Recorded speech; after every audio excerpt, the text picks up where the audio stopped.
Today I've got not one, but two. These are GMRS mini mobile radios, the RA86 from Retevis. These are returns from Amazon, and I get them in because I've got a fantastic working relationship with Retevis over the years that it's taken me to develop that thing. And now I get these in return. I get to do a bunch of work for them and get them out the door to you. If you think that these radios would look great in your vehicle, your overland rig, your 4x4, your camper, or your community awareness outreach program for families and friends, then there is a link in the description down below where you can get more information on these radios. What I'm going to do today is verify that both of these work, they have all of the components they need to make you successful, and then send them out the door. Let's get over to the bench and get to it. These radios are meant for mobile use, so I need something with a cigarette lighter plug, and these little portable power stations are perfect for that. Perfect portable power station. Turn it on. How much power do we have? 98%, plenty of power. Turn that DC socket on. All right, let's get to work. These things take up a lot of space on the desk, so we'll do them one at a time and see what we got going on here. All right, we've got the radio. Most of what goes on with this radio is controlled by the handset. There's a scratch there. Is that? I don't want to take that off. Oh, I can feel it. Okay, so it's a scratch in the screen protector, so that's good. And then we have the radio itself. It's just a little cute thing. That's all you get. I wouldn't say that it's waterproof or anything, but it's probably like, you know, light drizzle proof for your side-by-sides that have a rooftop canopy on them. Oh, there is an antenna in here. It's just so tiny. There we go. That's your antenna. It's a 70 centimeter radio. If you guys are hams, and most of you are, then you know that that's pretty much all you need for a 70 centimeter antenna. So we'll do some power tests with it, make sure that it's working happily. They do give you a bunch of these guys here. These are self-adhesive on one side with some 3M super sticky stuff and magnetic bases for your antenna to stick to, in case you are like me and have an aluminum car. Unopened bag of goodies, power cord, mounting bracket, programming cable. We'll have to make sure that works. A little owner's manual. There's 3 of these in here, so we'll have to count to make sure that that's the right amount of stuff. Oh, I do need that power cable. Alright, so the power cable connects to, I guess they call these Tamiya connectors, kind of like what's on the Zygo G90. Power cable connects in like so. There are 2 fuses? Maybe? No, it looks like the black wire goes straight through and the red wire stops. So maybe this is big enough to have the spare fuse being held inside the case there. Well, I guess we'll just have to open it up and see. Yeah, so the fuse goes through, and then there is a spare fuse in there as well. That's an interesting design.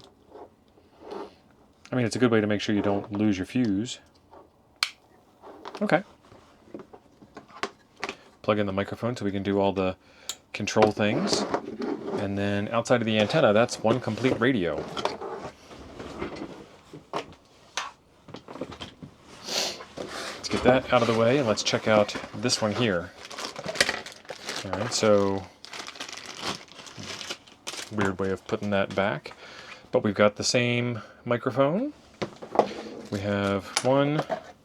We have power cord with fuse. We have 2. We have radio. 3. 4. Okay, so the other one came with 3, and this one comes with 4, so that one goes to the other radio. Done. It was floating around loose in the box. And bag of parts and bracket. Okay, so that's good. That's good. Power cord. Plugged in. Oh, no antenna. Okay, so one of these was an antenna, one of these was not an antenna.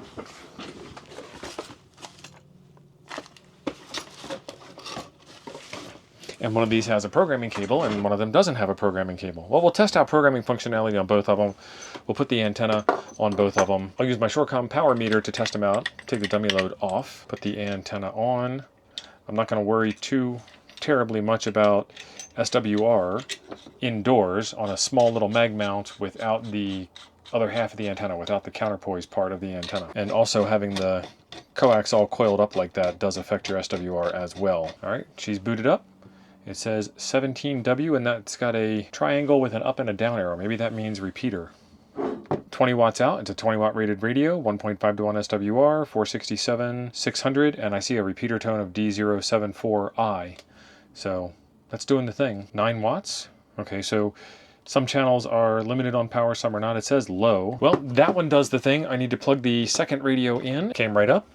Different channel. All right, we are programmed in. That's low power. There's a high power channel, channel 22. 14.1 watts. Last time we did it on 17. 13.9 watts, 14.9 watts. So a little lower power. Yeah, 14.9 watts. Gotta figure out what that circular thing is. 20 watts, there we go. 467676. So I changed programming, and now I've got that triangle, which is what I had on the other radio. Let's see what our owner's manual says, if anything. Am I missing an owner's manual also? I've only got one owner's manual. So one antenna, one owner's manual. I was robbed. Okay, there we go. Symbols.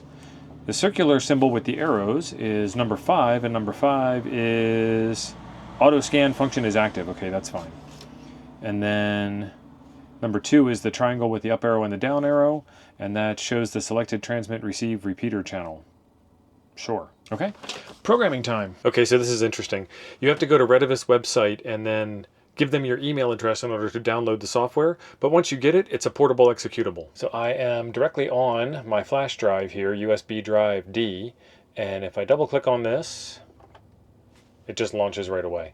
So I'm going to do a read from the radio and see if that works, or I need to do anything extra special. It says it's reading on COM14.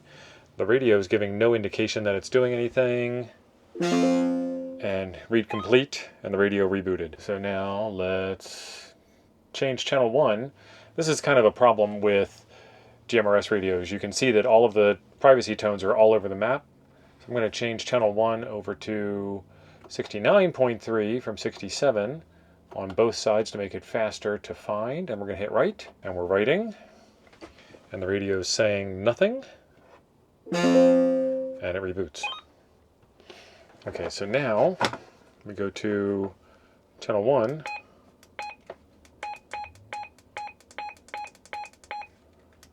There we go. Channel 1 is CTC02. All right, and there she is in the manual. CTC02 is 69.3, which is what we programmed. Second radio on the test set, and we're going to relaunch the programming software. And you can see it's got its default programming in of 67. Remember, we changed the other one to 69. We're going to read to verify reading works. And it says it's reading, and this radio shows nothing either, so that's normal. Rebooted, read complete. I don't know why it reboots after a read. That's crazy. So now I'm going to change this over to 69.3. Let's do 71.9 just to make sure that it's on the up and up. 71.9. And let's write. And we're writing. And the radio seems nonplussed. And it reboots. And it says 71.9 on the display. This one, for some reason, has it set to show the tone instead of the name of the tone. The other one said CTC02. This one says actual tone number. That's just the way these things are. I guess it's a configurable setting inside.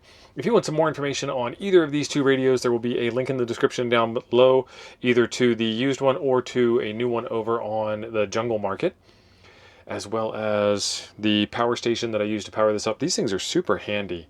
I use this all the time when it comes to testing out radios that have cigarette lighter plugs on them or short little camping trips or something like that. So I'll leave a link for that in the description for you as well. In the meantime, there's a video right over here I think you'll enjoy next. Thanks for being awesome. I'll see you over there.